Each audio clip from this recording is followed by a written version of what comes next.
Привет, друзья, and welcome to Russian Readers. And as you may have already guessed it from the title, today we're talking about the dative case. But first I wanted to tell you a few words about the very name of the dative case. Why is it called dative?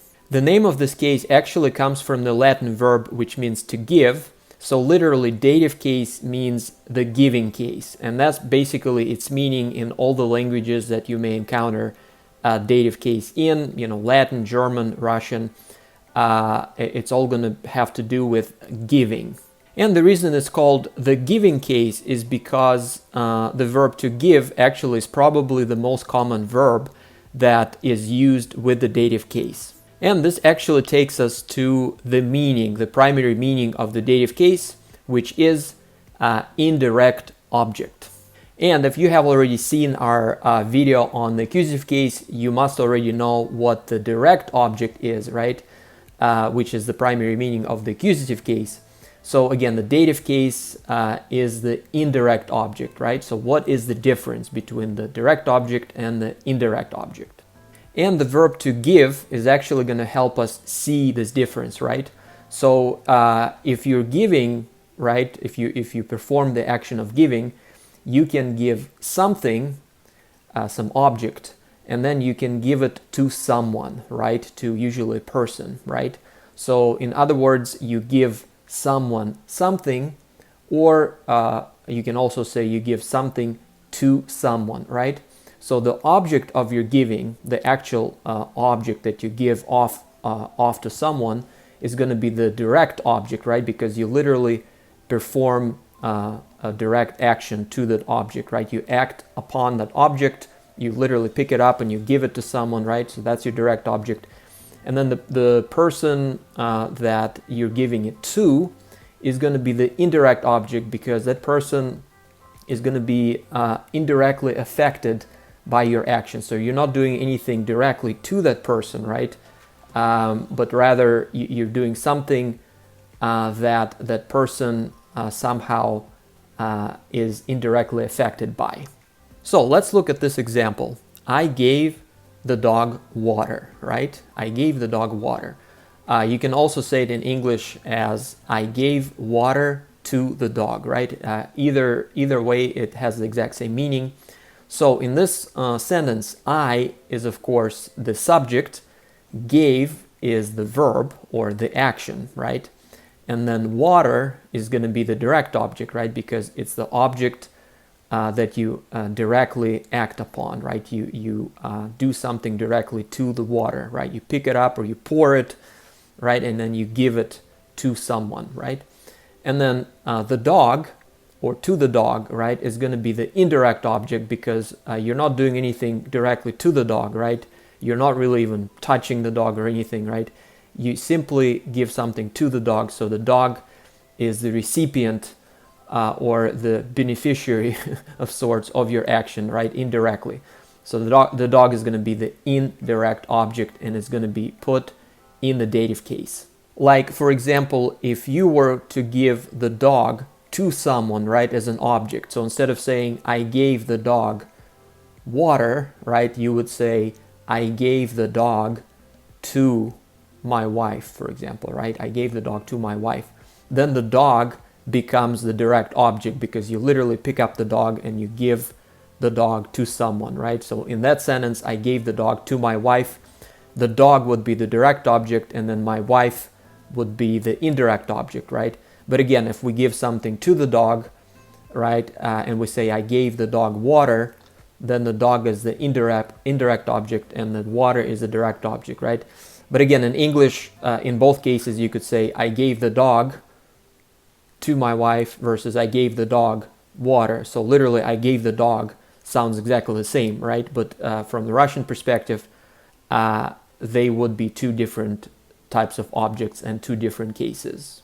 So yes, guys, this is the primary meaning of the dative case, indirect object. So a lot of times you will see it in the sentence where you do something directly to an object, and then there is another, indirect object, usually a person or creature, that somehow is the recipient of the outcome of that action, or a beneficiary, benefits Not always in a good way necessarily, but that's what I call it anyway.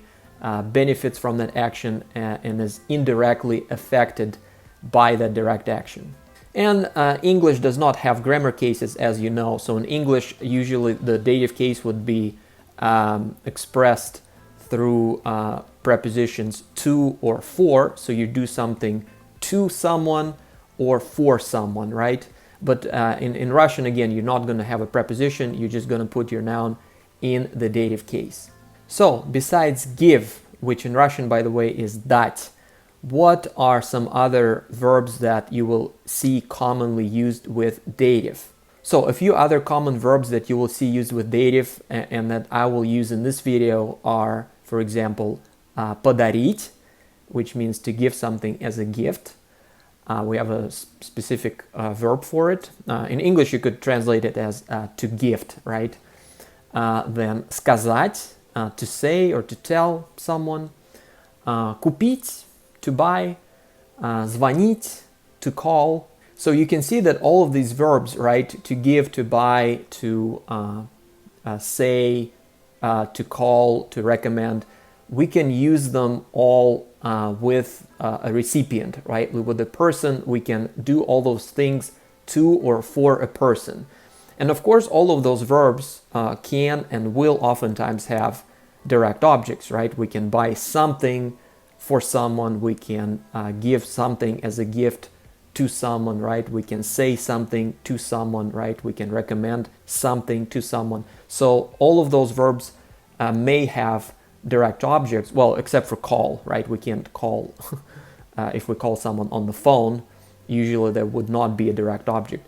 But a lot of those verbs, yeah, they will have a direct object, but you can see that all of them can be used in relation to a person, to a recipient, someone who is on the other end of that exchange, right?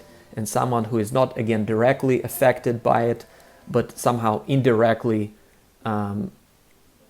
benefits from the outcome or receives some outcome of that direct action that we perform. So what about the form? And again, in this video, we're just going to look at singular nouns. Like it is for all other cases pretty much in Russian, masculine and neuter forms, genders, sorry, they share the same ending, right? So dative is no exception. Masculine and neuter gender nouns have the same ending in dative, and it is u or sometimes you. So let's look at a couple of examples. Друг, a friend, in the dative case would become другу, right? Which would mean to a friend or for a friend, right? Брат would become брату, right? And for example, a proper name, John, would become Джону. And it's very difficult to think of an example of an animate noun in the neuter gender. And again, in this meaning, in its primary meaning, dative case is always pretty much always going to be animate nouns, right? People or creatures or pets. So just to give you an example, just for grammar purposes, let's take a neuter noun, молоко, right? It's not an animate noun, but if you were to put it in dative, it would take the same ending as the masculine noun, which would be u. So in the dative case, it would become молоку. And feminine nouns in the dative case take the same ending as the prepositional ending, okay?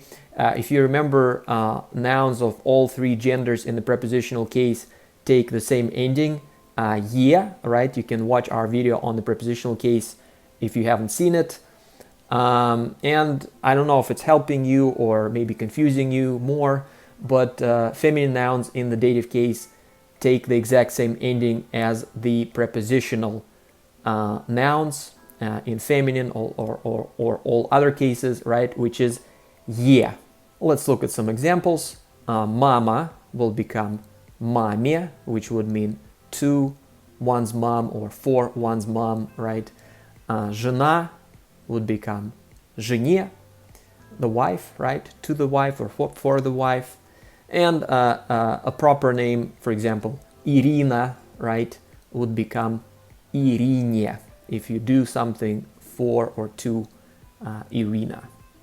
And let's just look at a few examples so you can see how dative works in some simple sentences using the verbs that I pre-taught you a couple of minutes ago in this video. And the example I already used in the beginning, I gave the dog water. In Russian would be "Я дал собаке воду," right? So собаке is the dative case, right? It's a feminine noun, собака, used in the dative case. So again, it takes the ending "е." And then воду in this sentence is the direct object because you literally gave it as a direct object to the dog. And we put it in the accusative case, and the feminine noun вода in the accusative case takes the ending "у." Again, you can watch our video on the accusative case if you haven't seen it. So я дал собаке воду, I gave the dog water, or I gave water to the dog. Another example with the verb подарить, which again means to give something as a gift, or to gift, to present, right? It's a pretty common verb in Russian. I know in English you would generally just say I gave someone something for their birthday. You would just say gave, right? But in Russian we actually use that verb quite commonly if you make a gift. All right. So our example here is я подарил жене цветы, right? I gave, or I gifted literally, my wife flowers, right? And again, in Russian you don't have to say my wife. It's kind of clear that it's your wife, right? We don't generally use possessive pronouns unless we have to. So жене in the sentence is dative, right? Again, feminine. And then цветы is technically a direct object, which is in the accusative case, but it's in the plural form, and in the plural form it does not change in Russian. Our next example uses the verb сказать, which means to say or to tell someone something.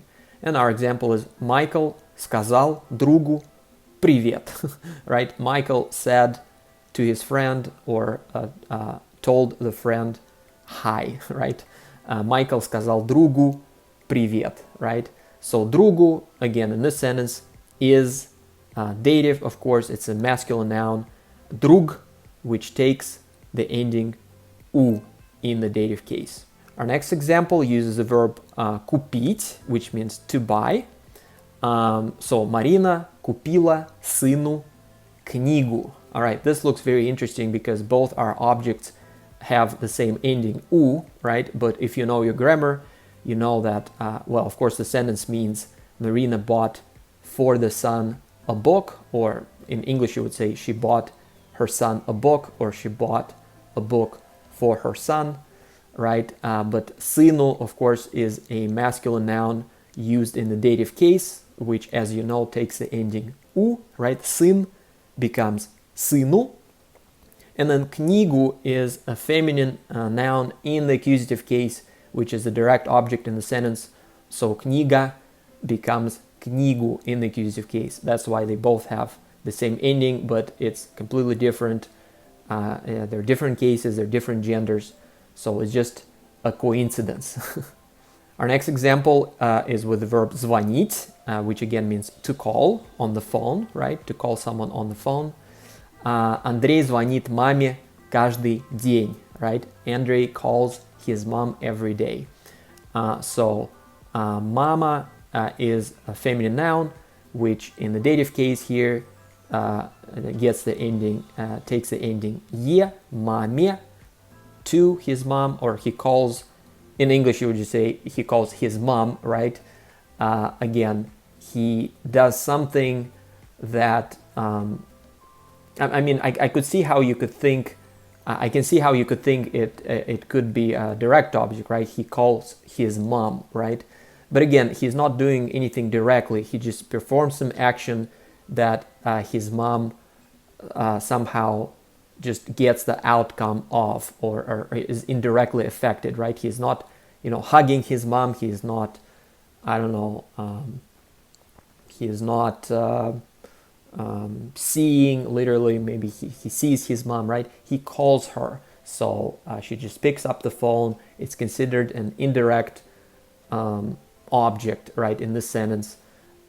there's no direct action from the grammar perspective being done. So, or long story short, just remember the verb to call, звонить in Russian, is used with the dative case.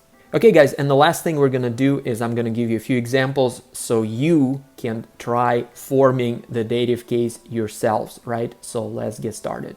Okay, our first example is Mikhail dal, and then our noun is сестра, деньги, right? So which means Mikhail gave his sister money, right?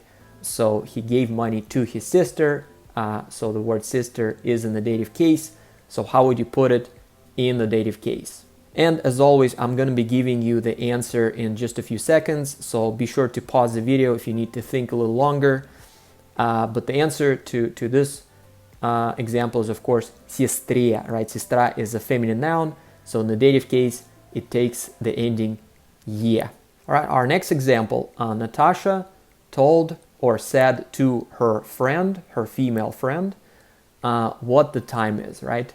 Natasha сказала, and then our noun is подруга, female friend, сколько времени, what the time is. So she told her what the time was, right? Maybe her friend asked, what's the time, right? And Natasha said to her or told her what the time was.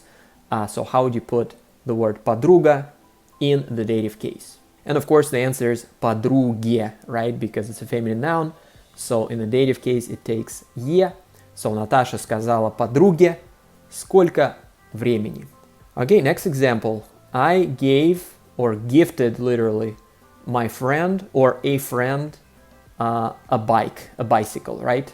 Я подарил, I gave as a gift, or I gifted literally to a friend. The word is друг in the nominative case. And then велосипед, the bicycle, which is of course our direct object in the accusative case. So how are we going to put друг in the dative case? And of course it's going to be я подарил другу велосипед. I gave my friend or a friend to a friend or for a friend, right, a bicycle. Our next example is Sergey bought his wife a new phone, right? Or Sergey bought for his wife a new phone for his wife, right? Сергей купил, and then our noun in the nominative case is жена, right? The wife. Новый телефон, a new phone. So how would we put our recipient in the dative case?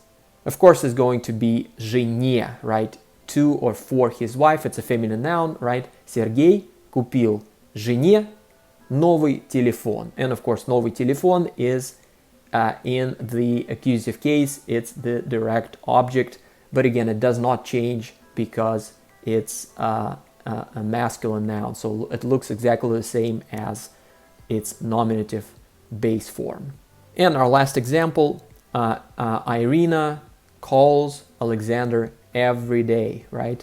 Irina звонит, and then Alexander, right? So she calls him or to him every day, right? So how are we going to put Alexander in the dative case? And of course, the answer is Alexandru, right? It's a masculine noun, which in the dative case takes U, of course. So Irina звонит Александру каждый день. Okay guys, this is all we have for you in this video. I hope you found it helpful. If so, be sure to hit the like button. Remember, you can ask us questions in the comment section below. And of course, remember to subscribe to our channel, subscribe to our app as well, Russian Readers. We have a lot of great stories, including stories on grammar topics, like cases, where you can learn grammar in context, with translation, with narration, with explanations, like this video right there, embedded in the stories in the app. So it's a very helpful app.